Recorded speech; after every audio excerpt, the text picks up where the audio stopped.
Investir au pays, est-ce une fin en soi pour les membres de la diaspora?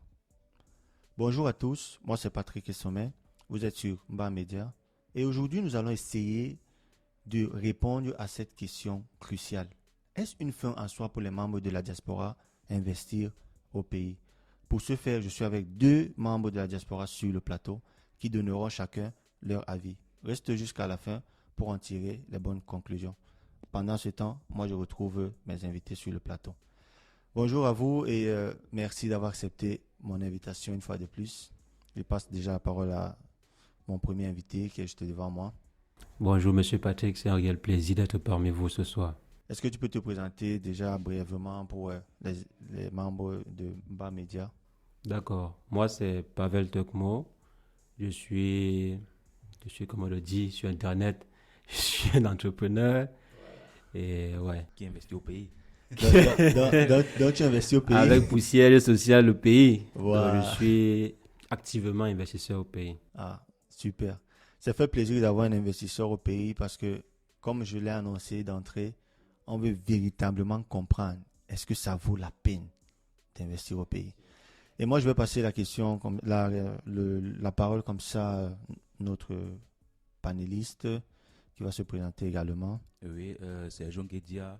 Bonsoir Pavel, bonsoir Patrick Sommet, bonsoir à tous les membres de tous les téléspectateurs de Mba Media. Je suis investisseur aussi, mais pas au pays. Donc, D'accord. Sans vouloir te couper la parole, tu es investisseur ou tu es entrepreneur? je suis entrepreneur. Ok, Entrepreneur, super. parce qu'il y a une différence Donc, entre investisseur et entrepreneur. Je pense c'est ça le but aussi de cette émission.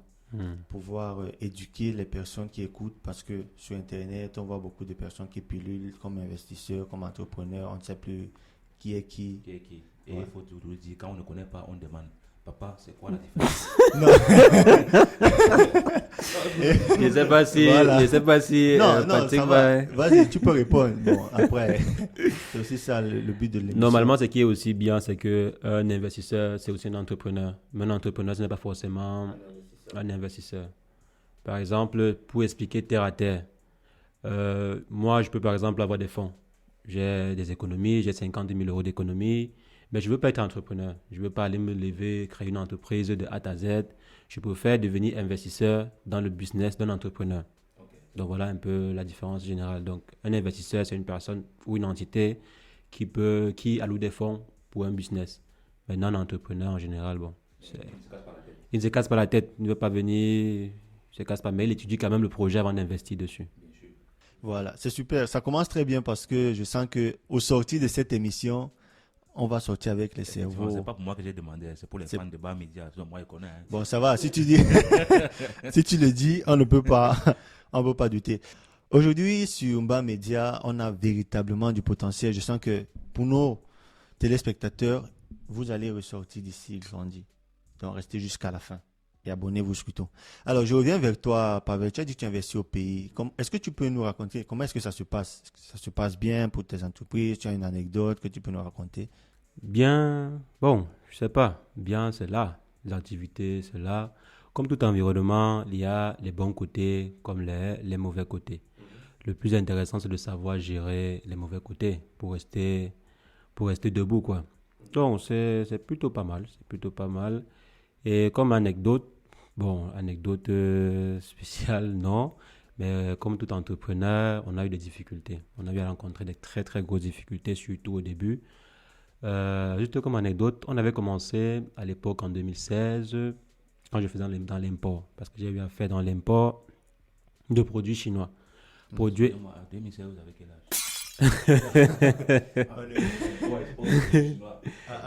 On faisait de l'import-export en 2016, je crois, 2016-2017, si je ne me trompe pas.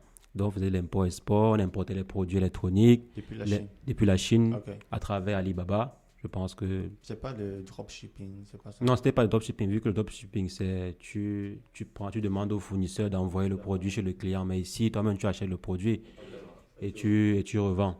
Bien évidemment, il y avait de très bonnes marges. Bon, on a lancé le produit. J'étais sur place, bien sûr. On a lancé le produit. L'entreprise, pardon, ça marchait très bien. Ça marchait très, très bien. Mais bon, dès que je suis quitté du pays et que j'ai voyagé, les activités ne marchaient plus. Les activités ont voyagé avec toi. Les activités ont voyagé avec moi. Donc, on a commencé aussi à avoir des désaccords avec ceux que j'ai laissés au pays. Donc, ce n'était plus ça. C'est quand le porteur du projet n'est plus là. Bon, après, tu entends, on a pris la marchandise, on n'a pas redonné l'argent. On a braqué. C'est fréquent, ces histoires. C'est le très fréquent. quotidien de tout investisseur au pays. On a braqué. Tu as ouvert un shopping, on a braqué ceci, on a braqué cela. Du coup, la tante a avalé le marteau. Les impôts sont venus casser, on est venu sceller. Il a une histoire par rapport à l'investissement. C'est compliqué. À toi, on t'a dit que sa tante a avalé le marteau. C'est la lame qu'elle a avalée. La lame de rasoir. Non, ce n'était pas vraiment comme ça. Mais moi, personnellement, je n'ai pas encore investi, mais j'ai été averti. J'ai vu mon oncle qui a investi au Cameroun, précisément, à plus de 250 000 euros pour construire un R+4. 250 000 euros, je ne sais pas combien ça fait. Vous pouvez faire le calcul, c'est beaucoup de millions. Ce n'était pas déjà qu'on va faire et puis on va envoyer au fur et à mesure. Donc il a envoyé tout l'argent. Il a envoyé 250 000. On ne peut pas envoyer 250 000. On veut dire l'argent était là. Ok. Et au fur de 3 mois, il est rentré au pays et le chef chantier, qui était son cousin direct, il avait sa maison qui était plus grande que la sienne. On ne sait pas comment il a fait, mais les 250 000 euros n'ont pas suffi pour construire un immeuble. Mais à Douala, la personne a fini sa part des maisons et il se sentait encore, il accusait encore son frère qui a envoyé l'argent. Que à cause de toi, j'ai mal au dos, je ne peux plus bien gérer ma nienne, parce que. Donc tu vois que c'est pour ça que moi je suis un peu contre le fait d'investir. Je suis un peu contre, pas qu'on ne doit pas investir, mais. Tu n'es pas d'accord pour le fait d'investir oui, la façon, lui-même, il a pris l'exemple que quand il était là, tout marchait bien. Voilà. Quand il a voyagé avec tous les... il a voyagé avec... Non, je suis investi, mais si tu ne peux pas être là physiquement, ouais. si au pays là, mieux, j'achète mes kebabs, j'achète mes pizzas de 250 000 euros, je mange. Wow. Avec... Tu peux manger avec... Bon, enfin... un pizza de 250 000 euros. Je peux manger 250 000 euros, pas toujours avec les kebabs, mais je peux consommer. Bon, voilà. Parce que ça ne vaut pas la peine. Parce que c'est un pays africain, vraiment, si tu n'as pas quelqu'un... De confiance, surtout. Et avoir quelqu'un de confiance n'est plus donné. Parce que même dans la famille aujourd'hui, c'est la famille même, c'est-à-dire que tu envoies la mère prend et donne à ton petit frère que paye ton école, tu fréquentes. Et tu vas envoyer ta mère en prison. Mais si c'est pour que le petit frère fréquente, au moins tu peux que bon, c'est un peu. C'est pas gaspillé. Non, c'était pour la maison. C'était pour la maison. C'était pas pour que le petit frère fréquente. On l'a utilisé pour un bon truc. Non, c'est vrai quand même, c'est qu'il dit avoir quelqu'un de confiance et surtout quelqu'un qui a les pieds au sol. Il ne faut pas mettre sa copine, il ne faut pas mettre sa mère, il ne faut pas mettre sa soeur. Ouais, non. Il ne faut pas faire avec les membres de la famille. Il ne faut pas faire les membres de la famille. Erreur. Donc, faire avec les personnes. Parce que je pense que ce qui avait aussi tué le business, c'est qu'on avait mis des personnes, la famille. Les amitiés. Non, les amitiés, il y a des amitiés, il y a de bonnes amitiés quand même. Il y a de très bonnes amitiés. Parce que l'un de mes meilleurs partenaires quand même aujourd'hui, c'était un bon collaborateur. C'est un ami, c'est un très bon ami. Vous étiez amis à la base ou bien à la base, depuis longtemps. Non, on est amis depuis avant les collaboration. affaires. Nous sommes amis depuis avant les affaires. Avant même de commencer à entreprendre des tours, on était déjà amis. Ok. Mais c'est dans le projet, il y avait plusieurs autres personnes. Il y avait la famille, il y avait ceci. Donc, du coup, je pense que c'est aussi ça. On prend la marchandise, on ne rembourse pas parce que c'est l'argent du frère. C'est l'argent on prend, on a braqué. Bon, c'était un peu ça, quoi. Tu vas faire comment? C'est ta soeur.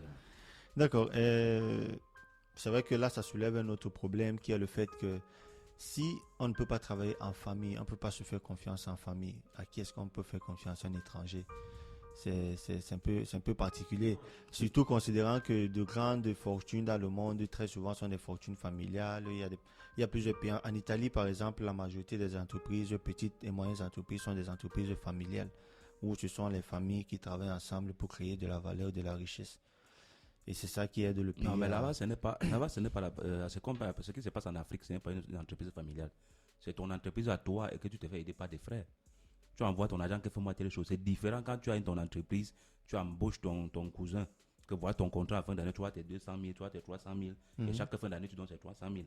Mais si tu me dis que bon, mon frère, je t'envoie, tu ouvres un salon de coiffure, tu coiffes à vie, et tu m'envoies l'argent, chaque mois tu auras comme ça, mais il voit que toi, tu deviens riche, et tu n'es même pas là, tu ne travailles même pas avec lui. Tu es de l'autre côté, tu envoies seulement l'argent, il travaille, il voit que mais si tu détournes de l'argent pour que la société devienne pour lui-même, toi-même, si c'est moi, ça peut être détourné. Donc pour moi, c'est pas la même chose. Dans tous les cas, on va entrer véritablement dans ces spécificités-là. Ce sont de très belles anecdotes que vous venez de nous raconter. La question que j'aimerais poser, je pense qu'il a posé en début, pour nos téléspectateurs qui nous regardent, c'est quoi? Est-ce que tout le monde peut devenir investisseur ou entrepreneur?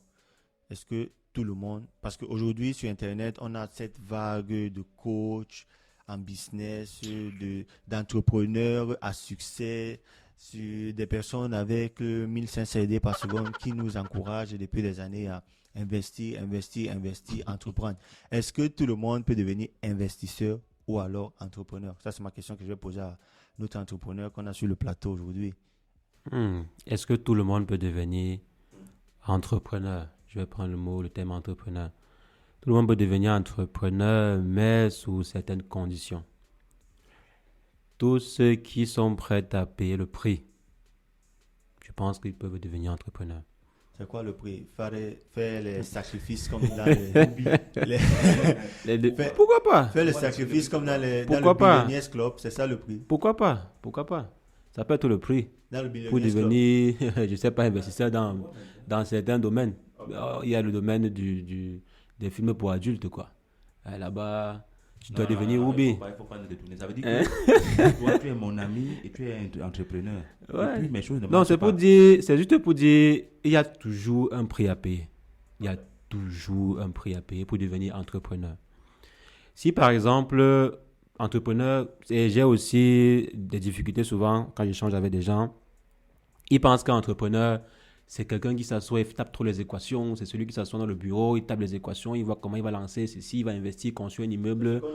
C'est même pas ça. Même les formations. Ouais, bon, effectivement, malheureusement. Mais on sait que même une maman qui a son bénétariat est un entrepreneur. Même un homme qui a son pouce et sa brouette, c'est un entrepreneur. Une personne qui se lève un matin avec son plateau de tomates sur la tête, c'est un entrepreneur. Dans ce cas-là, au Cameroun, tout le monde est entrepreneur. Bien sûr. Et le prix à payer là-bas, c'est quoi? Se lever le matin. Si je prends le cas de la dame qui doit vendre les tomates, je prends le cas de la maman qui doit aller vendre les tomates. Le prix à payer, c'est qu'elle doit se lever à 5 heures. Pour aller aux alentours, là où on vient livrer souvent les tomates. Généralement, c'est aux alentours de la ville. Donc, elle se lève à 4 heures. Elle s'en va chaque matin. Il n'y a pas un jour où elle doit fauter. C'est chaque matin, une discipline déjà. On voit qu'il y a une discipline. Elle se lève chaque matin. Elle s'en va récupérer les tomates à prix de gros. Elle s'en va au marché, soit marché et sauce pour ceux qui sont à Yaoundé, marché et sauce, marché Mokolo. Elle s'en va dans son comptoir, elle installe, elle fait ses tomates sur son plateau et elle dépose, elle commence à vendre. Le prix à payer ici, c'est de se réveiller à 5 heures. Est-ce que toi, tu es prêt à te réveiller à 4 heures, pas de 5 heures, pardon, 4 heures chaque jour, se lever, et si c'est une maman africaine, elle doit se lever à 4 heures. Elle doit faire, si elle a des enfants, elle doit se battre à préparer pour les enfants, mettre, ok, toi, voici ta nourriture ici, toi, voici cela, se battre aussi que papa a bien géré, peut-être papa a bien mangé, puis même papa a bien travaillé, bien rassasié, tout, et se lever encore, oui, et aller prendre, je crois, c'est au moins 10 km à 20 km, aller chercher la marchandise, aller maintenant installer au marché. Donc, est-ce que toi, tu es prêt à faire ce sacrifice? À la fin, par exemple, avec cette tomate-là, elle pourra envoyer son enfant à l'université, elle pourra faire ceci. Il y a plusieurs qui le font d'ailleurs. Forcément, énormément. Une salutation d'abord particulière à tous ces mamans-là dans le marché qui nous écoutent Effectivement. sur ce projet. Donc là, c'est le sacrifice qu'il faut pour gagner, par exemple, je prends juste le cas, ce sacrifice qu'il faut pour gagner, par exemple, 20 000 francs par jour, tous les jours. Pour une maman, pareil, je suppose qu'elle peut gagner au moins 6, c'est qu'elle prend 2-3 cajots de tomates, les grands cajots de tomates et qu'elle vient au marché détaillé, elle peut gagner au moins ce 20 000 francs. Donc là, c'est le sacrifice qu'il faut pour gagner 20 000 francs par jour. Maintenant, est-ce que tout le monde est prêt à faire ça? Surtout la nouvelle jeunesse qu'on a actuellement. Est-ce que tu dis à une fille de 18 ans ou 22 ans que voilà un business pour gagner 20 000 par jour? Et un cajot de tomates, c'est quoi? C'est 30 000? Je ne sais pas trop. Je suppose que c'est 20 000 ou 30 000, un truc comme ça. Si tu prends et tu t'en vas détailler au marché, tu gagnes 25 000 francs par jour. C'est beaucoup. Tu dépasses un fonctionnaire. Si je ne me trompe pas. Je pense quand même que ce n'est pas le cas. 20 000 francs quand même, c'est non. Non, c'est le cas. Tu détailles la tomate. Non, bon, il dit pour détailler la tomate. Oui, mais fait 20 000 pas bénéfice quand même de 20 000. Non, il a pas de bénéfices. Gagner, ça veut dire quoi? C'est des bénéfices, forcément.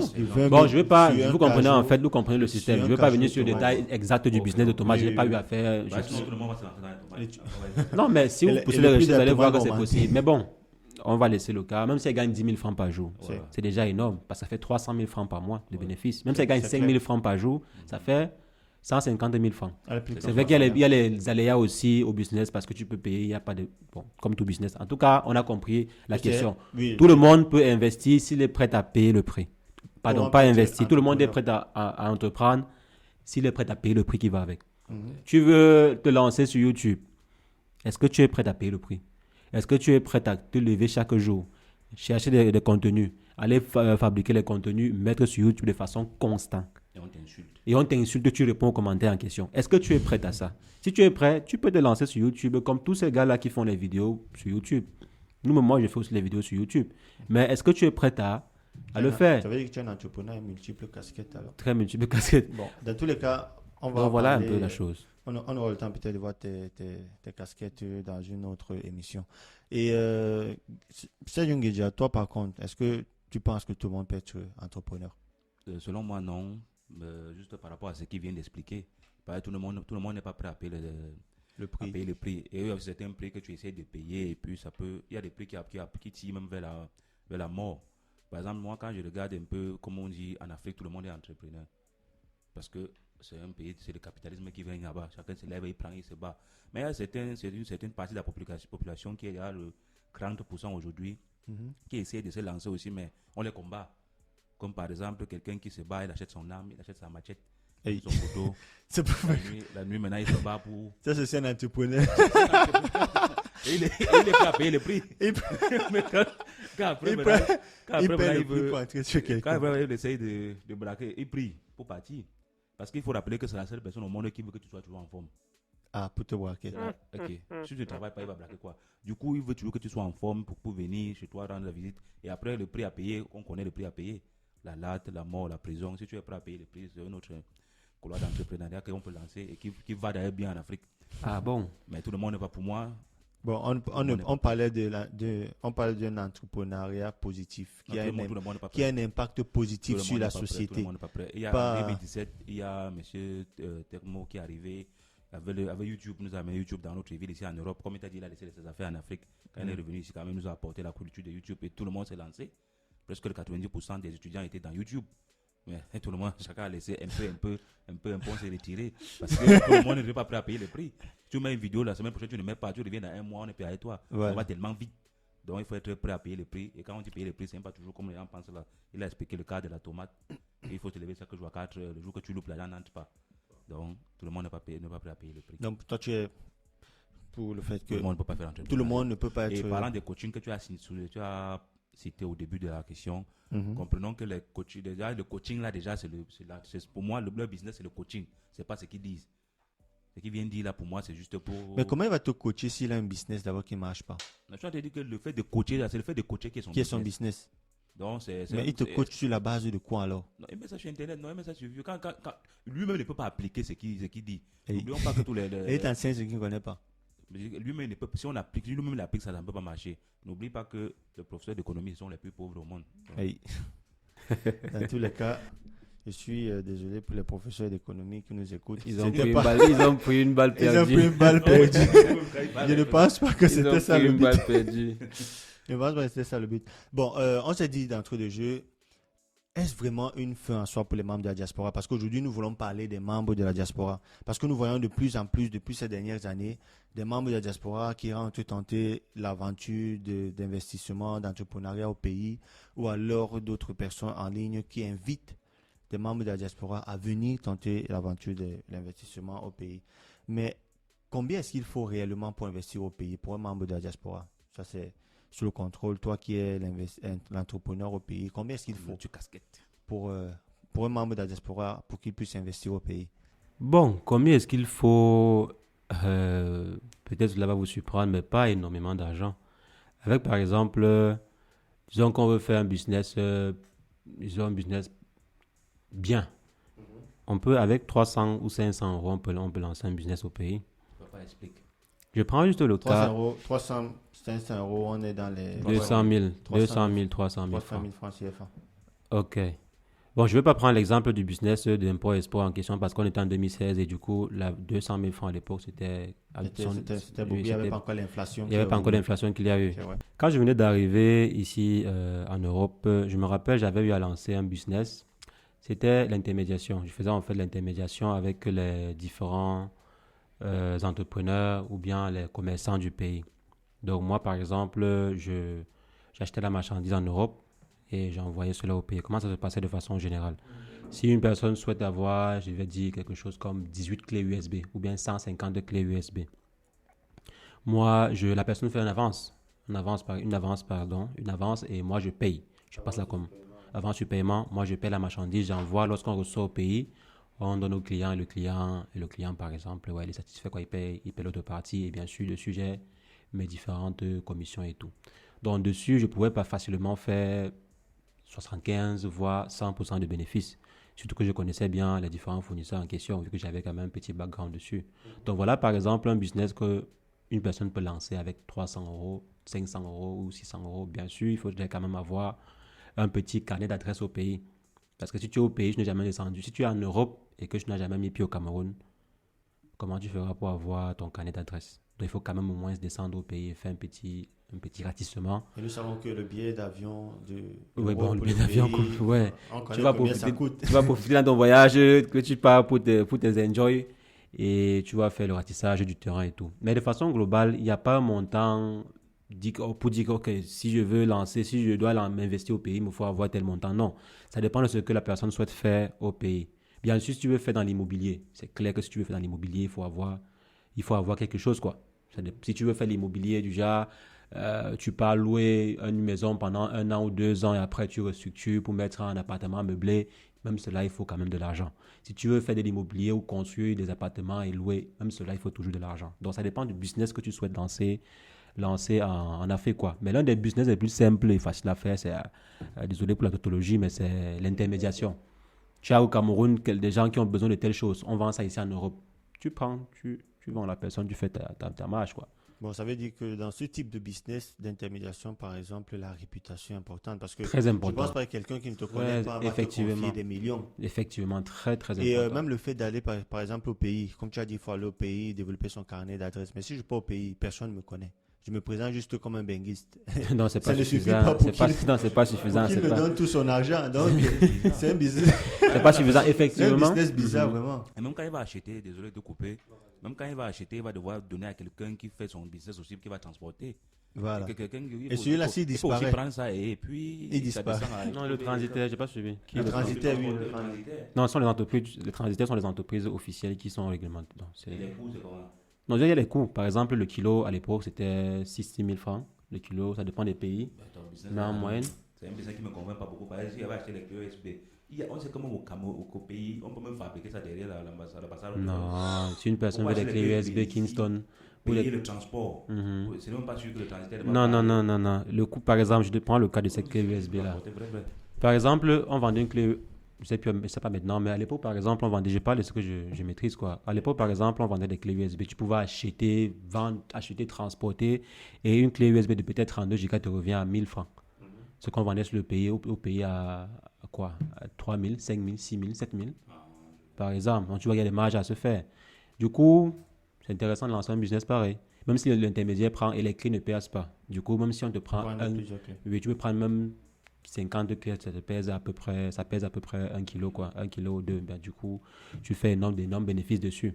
Bien sûr, il faut tenir compte aussi des différents coûts des coûts de problèmes, quoi, parce qu'il peut aussi avoir des clés qui ne fonctionnent pas et tout ça. Donc, voilà un peu ça. Si on essaie de venir sur la question de combien est-ce qu'il faut concrètement pour pouvoir investir en Afrique, moi je dirais simplement que ça dépend du business que vous voulez faire. Et comme j'ai eu à dire, chaque business a un prix à payer. Donc, il faudrait pouvoir payer le prix qui va avec. Alors, moi, j'ai l'impression que toi, tu n'es pas très d'accord avec son point de vue sur le fait qu'on puisse investir même avec 300 euros. Selon toi, combien est-ce qu'il faut pour investir au pays? L'argent ne suffit pas. Il n'y a pas une somme pour investir au pays. Parce que comme on a dit au début de la vidéo, il faut beaucoup plus. Tu peux avoir 2 milliards, même tu ne réussis pas à faire quelque chose de concret. Parce que tu n'es pas avec la bonne personne. Et il va te dire, parce que c'est un gars qui fréquente les coachs, Il va te dire qu'avec 10 millions, on peut investir au pays. Sans oublier qu'au pays, actuellement, quand tu changes 10 000, c'est bon. Quand tu changes 10 000, c'est avec fini. 10 000, si tu t'organises bien, tu peux investir au pays. Oui, tu achètes les aiguilles, tu commences à vendre. Chaque jour, tu gagnes 50. C'est comme ça qu'on va te sortir des schémas. Mais moi, je sais que. Exactement ça, mais bon, allons-y. Non, étant au pays, précisons, il y a un truc qu'on doit préciser. Là, je suis sérieux. Étant au pays, même avec 5 000, tu vas investir. Et tu vis au pays. Mais quand tu es dans la diaspora, c'est là où les données changent. Ce n'est plus la même chose. Tout change. C'est-à-dire, tu dois d'abord vivre. Tu vois un peu, tu dois d'abord t'occuper de toi. En plus, tu dois envoyer l'argent pour investir au pays. Ok, une somme. Pour moi, il n'y a pas une somme précise qu'il faut pour investir au pays. Si tu as la bonne personne, tu as le bon collaborateur, même avec, comme il a dit tout à l'heure, 300 000, tu peux lancer un business rentable. Si tu as un bon collaborateur, parce qu'il faut quelqu'un, il faut la tête, il faut les pieds. L'argent ne travaille pas seul. Mais si tu n'as pas quelqu'un, même 2 milliards, tu peux rien faire avec au Cameroun de concret. Ça veut dire que tu peux utiliser 2 milliards pour faire un projet de 500 000. Ça, c'était mon point de vue. Donc, le plus important, ce n'est pas la somme d'argent en elle-même. Quand tu es à la diaspora. Pour un membre de la diaspora, mais c'est la personne avec qui tu vas travailler. Mais et si la personne de la diaspora veut plutôt rentrer, s'installer et entreprendre au Cameroun? Non, il est au Cameroun, là, j'ai bien précisé. Il peut faire ça même avec 5 000. Non, j'ai précisé que quand tu es au pays, stable au pays, et que tu connais le fonctionnement du pays. Tu peux faire même avec 5 000, même tu peux même lancer un business rentable. Moi, je peux rentrer au Cameroun, je pars m'asseoir au village, je deviens le vigneron le plus chaud du village. Je commence à lancer un business. Chaque mardi, je pars au marché, je vends le vin. Je n'ai pas un investissement. Alors, on est en train de parler de l'investissement au Cameroun pour un membre de la diaspora, ou bien au pays pour un membre de la diaspora, pas forcément au Cameroun, au pays en Afrique pour un membre de la diaspora. Mais ce que j'aimerais comprendre, est-ce d'ailleurs obligé, est-ce que c'est obligatoire que parce que je vis dans la diaspora, je dois investir dans mon pays? Ça, c'est la question que je vais d'abord poser à notre investisseur, entrepreneur, aux multiples casquettes qu'on a sur le plateau. Est-ce impératif investir au pays pour un membre de la diaspora? Impératif? Non. Obligatoire? Obligatoire? Non. Obligatoire, non. Je ne pense pas que c'est obligatoire que comme je suis dans la diaspora, je dois absolument avoir un immeuble, mais je dois absolument envoyer les conteneurs au pays. Non, je ne dois pas forcément investir. Pas forcément. Mais ça dépend de votre vision. Ça dépend de la vision de la personne. Si par exemple, tu as comme vision, tu aimerais assurer, tu as 1 euro par exemple, et tu aimerais donner un certain standing de vie à tes enfants ou bien à ta famille, parce qu'en étant SMICA en Europe, tu ne peux pas donner un certain standing de vie à ta famille. Tu vas vivre comme un SMICA. Donc, si tu souhaites par exemple apporter un certain standing de vie à ta famille, c'est vrai, même investir n'est pas toujours obligatoire. Tu peux te concentrer sur ton travail, tu essaies de soit aller à l'école pour améliorer tes connaissances professionnelles et ensuite gravir les échelons pour avoir un salaire qui va avec et tout. Donc même si tu souhaites donner un standing, bon, il y a niveau et niveau. Supposons par exemple, je souhaite assurer, je souhaite que non, même si je ne suis pas là, que mes enfants ne manquent de rien. Donc tu dois par exemple, on va dire quoi, laisser un business, mais laisser des activités, ou bien laisser, comme on dit souvent, laisser un immeuble pour tes enfants et tout. Bon là, il faudra absolument que tu entreprennes. Au pays, bon, entreprendre au pays, forcément, je ne sais pas, mais tu dois entreprendre quelque part. Pas forcément au pays, mais tu dois entreprendre. Aujourd'hui, on parle du pays. Aujourd'hui, on parle du pays. Il y a sur Internet, même dans la vraie vie, on a l'impression que si tu n'entreprends pas au pays, c'est comme si tu as raté ta vie en tant que benguiste. Entreprendre au pays, forcément, non. Pas forcément au pays, parce que quand tu entreprends au pays et que tu es dans la diaspora, tu as déjà d'abord un handicap. C'est vrai, ça, tu as l'impression d'avoir un avantage, mais tu as un handicap si tu n'as pas des bonnes personnes au pays. Comme il a eu à dire, c'est très important d'avoir des bonnes personnes. Si tu n'as pas de bonnes personnes, tu peux prendre tes 50 000 euros, tu envoies au pays et puis 6 mois après, il n'y a plus rien. Je connais par exemple l'histoire du père d'un ami qui avait cotisé ses 20 000 euros pour envoyer les vins. Il avait envoyé des vins italiens, des bons vins italiens à son collaborateur au pays qui était aussi son ami. Et malheureusement, quelques temps après, qui était son ami, son collaborateur dans le projet, et malheureusement, quelques temps après, il n'y avait même plus une bouteille de vin, il n'y avait plus de l'argent. C'est-à-dire qu'on a consommé. On a Mais consommé. comment tu envoies d'abord Non, il était sûr que c'était son ami, c'était sa personne, quoi. Il avait confiance. Il disait que non, quand ils échangeaient ensemble, parce que généralement, le gars du pays va te mettre aussi en confiance. Il va dire que non, il faut qu'on lance tel projet en Afrique ensemble.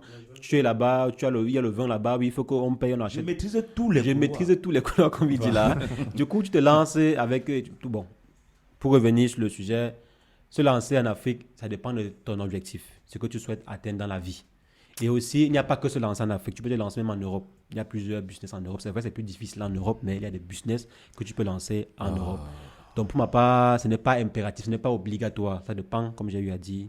Parce qu'on a l'impression que c'est obligatoire. Ce n'est pas, ça c'est pourquoi tu invites souvent certaines personnes qui parlent bien, mais moi je suis pas toujours d'accord avec lui parce que lui il dit qu'il investit au pays beaucoup, mais il dit aux autres que ce n'est pas obligatoire.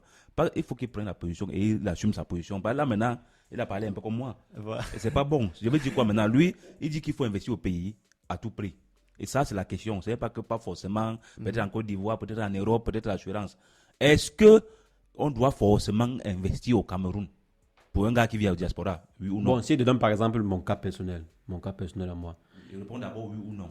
s'il faut investir ou non, Oui. tu as dit quoi la question? Obligatoirement? Bon, Non. est-ce qu'il faut investir en Afrique ou bien au pays quand on vit dans la diaspora? Dans la diaspora. Désolé si je prends la question parce que je Non, comprends non, où il vous faut. tournez. Je comprends. Voilà.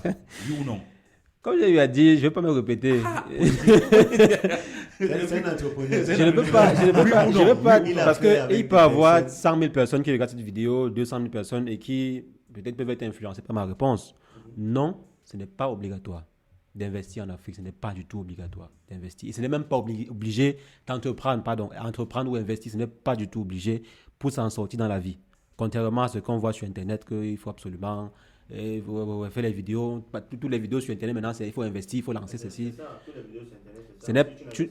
Tu peux devenir millionnaire, je répète bien, tu peux devenir millionnaire en étant salarié. Tu peux devenir millionnaire, je répète bien, millionnaire en étant salarié. Millionnaire en quoi? En euros, je parle, nous sommes en zone euro. Ok. En euros, il y en a tellement Après, d'exemples. tu vas nous partager la stratégie c'était là, pas parce ça. que vraiment. Non, c'est pas bazar. Non, c'est Ah, pas non, bazar. mais Je vais vous expliquer Ce n'est avec. pas- Si vous voulez plus tard, on va pas bazar. arriver. Mais Non. En combien de temps? Samuel. En combien de temps? Ah, Samuel. Non. Papa, il a fait Samuel. Laissez Samuel où il est. Ce n'est pas Samuel. C'est des faits concrets. Si toi, je vais une fois répondre à la question passée. Si toi, tu travailles dans une entreprise européenne ici, et tu permets par exemple à l'entreprise de gagner 50 millions, 1 million même, ou 2 millions, combien est-ce qu'on va te payer? Toi, tu penses que tu vas te payer combien? Si tu es salarié, on va te payer ton salaire. Non. Si tu veux, tu gagnes ton salaire. Non. On Ça essaie dé- même à la si c'est que tu pars dans une entreprise, tu fais gagner l'entreprise de 200 millions, et que dans ton contrat, tu as négocié que tu veux seulement qu'on te paye ton salaire, c'est que c'est toi qui es un idiot. Non, ça c'est maintenant notre truc. Ça, c'est- Non, ce n'est pas. Je prends juste l'exemple. En fait, très simple. Il y a plusieurs métiers qui te permettent de pouvoir devenir millionnaire en étant salarié. Si on prend juste un exemple d'un agent immobilier, comment est fait le salaire d'un agent immobilier? C'est fait d'une partie fixe et d'une partie variable, liée au résultat. Et il y a des agents immobiliers qui touchent plus de 150 000 euros par mois, quand les mois sont bons. Ils peuvent finir l'année avec 1 million. Donc c'est en fait ils vendent possible. des maisons, toujours Bien des maisons. sûr, des ou bien maisons. Ils vendent aussi autre chose. Mais ils vendent des maisons. Il fait combien par mois? Par an? Il peut se 150 faire millions. facilement. Il peut se faire facilement 150 s'il vend bien. Et en fonction des pays où Ça, c'est- l'immobilier. Samuel. Et- Déjà, est-ce que c'est On a possible? compté tous les Est-ce que c'est Camerounais. possible ou pas? Selon toi, c'est possible qu'un agent immobilier. Je prends juste le cas de l'agent immobilier. C'est possible un ou cas sur pas? 1 million. Non, c'est pourquoi je dis c'est possible. Même si c'est un cas sur 1 milliard, Bon, c'est il possible. faut aussi noter qu'on parle de la diaspora africaine. On parle Donc, entre nous, on parle de on nous. parle de nous, on parle pas Tu vas commencer à me C'est pour parler dire de quoi quelqu'un que- qui vend la maison de Messi. Non, là-bas. non, bon. c'est pour dire quoi que membre de la diaspora ne peut pas être agent immobilier. Enfin, Non, il ne c'est faut pas nous embrouiller. ceux- Ils sont C'est terre pour à nous terre. sous-estimer ou il y bien a c'est pour combien? nous. On connaît la réalité des membres de la diaspora. En Europe. Comment? En Europe surtout. Il y a des Africains qui.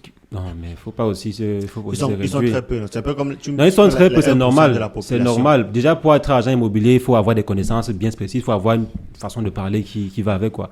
Là, c'est Bon. le cas d'agent immobilier. Il y a Il y plusieurs. a aussi les commercialistes, les commerciales qui ont une partie fixe, Et une partie variable. Et ils peuvent se Est-ce faire du chiffre. qu'ils peuvent arriver jusqu'à devenir millionnaire avec cette partie variable? Pourquoi pas? Millionnaire en Bien euros. sûr. Millionnaire Il n'y a Pourquoi en pas? Europe. aucun Je Camerounais t'ai de la demandé diaspora simplement, qui j'ai fait par ça. exemple dit, si tu apportes un chiffre par exemple, si on prend juste que tu es à 10, supposons que tu es à 10%, ou même 5%. Là-bas, même, tu n'es même plus seulement sous-salarié. Tu es quoi? Tu n'es pas seulement salarié, tu es salarié et entrepreneur un peu. Comment c'est entrepreneur? Tous les commerciaux sont comme ça dans toute entreprise. Les commerciaux ont une partie basée sur la vente qu'ils font, par exemple. Là, je prends le cas. Un pourcentage. Ça n'atteint jamais. Ça peut pas atteindre jusqu'à 10%. Non, même c'est 5%. Ça dépend de 5% de combien? C'est très petit. 5% de combien les commerciales? Ouf. Là, je prends le cas. On a seulement pris le cas comme ça. Il y a aussi des entreprises où tu peux, par exemple, travailler et il y a une partie du salaire, du salaire. Parfois, c'est généralement les bonus. Après une certaine période. Par exemple, le bonus peut rendre millionnaire. Ça veut dire que je peux parler. Depuis tu parles. Généralement, c'est ça qui tue aussi les Camerounais. Je peux parler. C'est Bazo ou bien C'est Samuel. c'est Samuel. Donc, généralement, surtout dans les entreprises, des startups tech, il y a en fait une partie du salaire. Généralement, comme je disais, c'était des bonus. Après, par exemple, 2 ans. On te donne des bonus sous forme d'actions de l'entreprise. Après, par exemple, 10 ans, tu peux retrouver avec un bon 250 000 euros d'actions. Généralement, ce sont les startups et les entreprises tech qui font cela. Et il y a eu plusieurs personnes qui sont devenues milliardaires à la fin de leur contrat. Par exemple, tu fais 20 ans dans une entreprise. On prend par exemple les employés de Huawei qui recevaient une partie de leur salaire en actions et qui aujourd'hui, parmi eux, il y a des millionnaires. Mais là, tu n'es plus que travailleur, tu as aussi des actions. Enfin, je veux dire. Mais tu es salarié. Lorsqu'on dit tu es salarié, tu peux être salarié et devenir millionnaire. Ouais. On entend par là que c'est ton salaire qui te fait parcourir. La part variable de son salaire, les actions, c'est son salaire. C'est la part de son salaire qui qui est rémunérée sous forme d'action. C'est un peu comme si tu me dis que je peux être salarié, j'achète les actions d'une entreprise, je deviens millionnaire. Mais c'est avec mon salaire que j'ai acheté ces actions-là. Mais là, ce n'est pas un salaire. Est-ce que je suis devenu millionnaire parce que je suis salarié? Bien sûr, parce que tu es salarié de Huawei ou tu es salarié de Google. C'est pour ça que tu es millionnaire aujourd'hui. Il y a par exemple celui-ci, là, il fait partie du top 10 des hommes les plus riches au monde. C'est un salarié. Celui qui est le PDG aujourd'hui de Microsoft, par exemple. Il a commencé en vendant les logiciels en développant des stratégies marketing pour vendre les logiciels de Microsoft. Il a commencé à vendre. Après, il était intelligent. Il a dit que bon, si aujourd'hui, je fais tel chiffre, moi, je dois avoir tel pourcentage dans ça. Et il a transformé son pourcentage en action. Donc, on est d'accord que là, c'est plus un salarié. Comment ça se passe? Il est salarié ou il n'est pas salarié?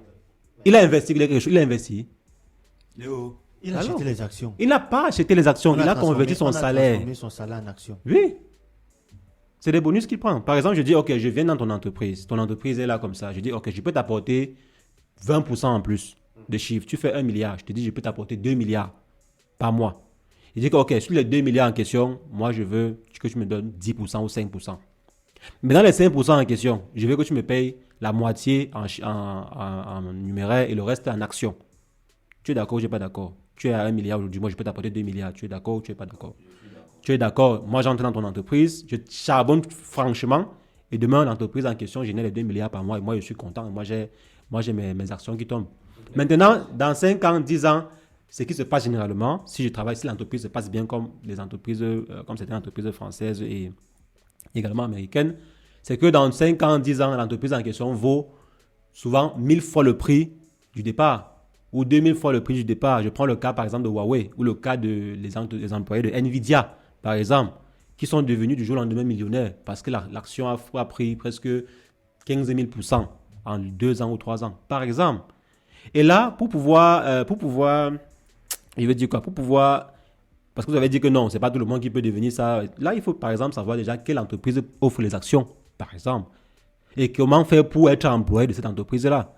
Il ne faut pas simplement être un simple.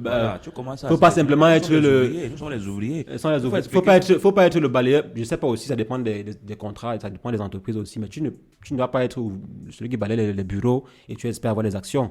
Et même parfois, ces actions sont conditionnées par l'ancienneté. Tu vois un peu.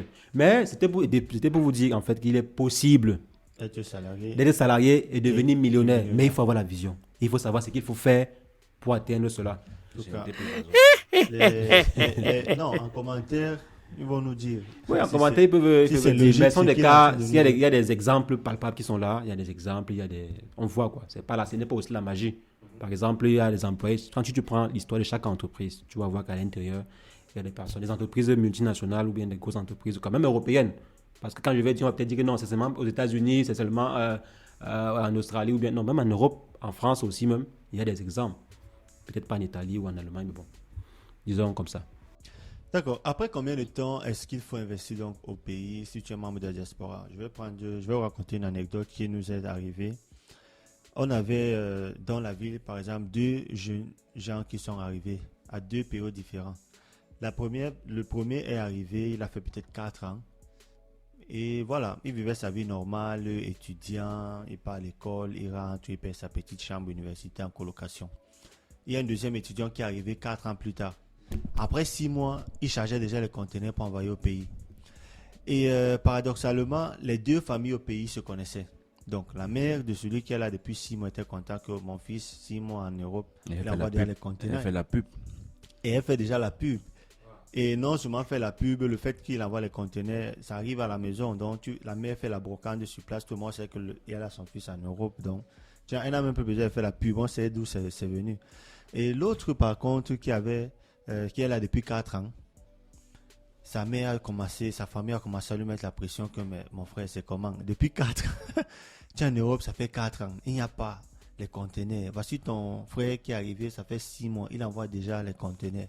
Qu'est-ce qui se passe et tout, et tout, et tout. Pour finir, le gars est devenu dépressif, tellement il y avait la pression de la famille et tout, les problèmes de papier sont entrés au milieu, la bourse d'études, il a raté l'école, enfin, beaucoup de problèmes, tout d'un coup, il a perdu un peu la boule.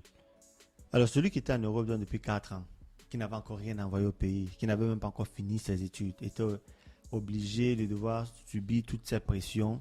Et malheureusement, il n'était pas assez fort. Il est tombé dans la dépression. C'est comme ça qu'il marche en route, il parle seul. Ouais, c'est un cas d'école. C'est un fou. Bon, moi, j'aimerais savoir, à quel âge, à quel moment, est-ce que quand tu es dans la diaspora, il faut commencer à investir au pays? À quel moment, je ne sais pas si ça marche, tu poses la question. Oui, donc, à quel moment, je ne sais pas s'il y a, il y a un barème pour mesurer la durée qu'il faut pour... Après combien de temps? Lorsque tu arrives en Europe, là, après combien de temps est-ce que, si tu n'as pas encore investi au pays, tu peux être considéré comme un échec? Déjà, comme on a eu à dire, investir au pays n'est pas une fin en soi. C'est pas obligé. Maintenant, s'il faut savoir combien de temps il faudrait. Non, pour moi, il n'y a pas de temps. Tu peux arriver en bain de souris, et en 2 mois, tu es prêt. Tu as pu établir tes stratégies, tu as pu établir ton plan d'action jusqu'à ce que tu vois clair. Et maintenant, tu décides d'entreprendre au pays. Tu peux taper même 10 ans. Tu ne vois pas toujours clair. Même 20 ans. Tu ne vois pas toujours clair. 20 ans, tu ne vois pas toujours clair. Et tu peux m'arriver à un moment où tu ne dois même pas investir. Il ne faut même pas tenter d'investir. Parce qu'il y a aussi, par exemple, des personnes qui arrivent en bain. Tu as déjà 40 ans ou 50 ans. Tu arrives en bain à 45 ans, par exemple. Tu commences en quoi à te mettre la pression qu'il faut investir au pays, Non. Si tu arrives à 40 ans, 50 ans, pour moi, il faut d'abord essayer de te stabiliser. Par exemple, si tu es un Bosailleur et que tu arrives à 40 ans, 50 ans, il faut d'abord te stabiliser, frère. Il ne faut pas penser directement, il faut que j'arrive à je lance le conteneur au pays. Non, d'abord te stabiliser. À part si en quittant au pays, tu avais tapé une équation que tu devais arriver à aller prendre un truc quelque part de façon précise et lancer au pays. Donc, pour ma part, il n'y a pas d'âge. Il faut d'abord être stable où on est. On ne cherche maintenant à investir au pays ou quoi que ce soit. Donc ça, c'est mon point de vue. Non, la même question, je vais te poser. Est-ce qu'il y a... Après combien de temps? Non, il n'y a pas de temps. Et il y a un adage de chez nous qui dit que il faut manger pour vivre et non vivre pour manger. C'est-à-dire, il y a des personnes qui veulent investir à tout prix. Alors que là où ils dorment, peut-être dans un divan, dans une maison, ils sont 6 dans une chambre. Pour taper un chat, il faut d'abord négocier que ton compagnon sort d'abord parce que c'est ton tour. Et moi, je combats cela. Bon, en tout cas, moi, là où je dors doit d'abord être propre. Quand je mange bien, après, je mets d'abord maintenant l'argent de l'investissement à côté. Mais s'aventurer que non, je veux faire aussi comme l'autre. L'autre a acheté le terrain, l'autre a envoyé le conteneur. On ne sait pas, chacun a son tour. On est venu une place sur terre. Tu vois un peu. Et ça dépend aussi de comment tu es arrivé à main.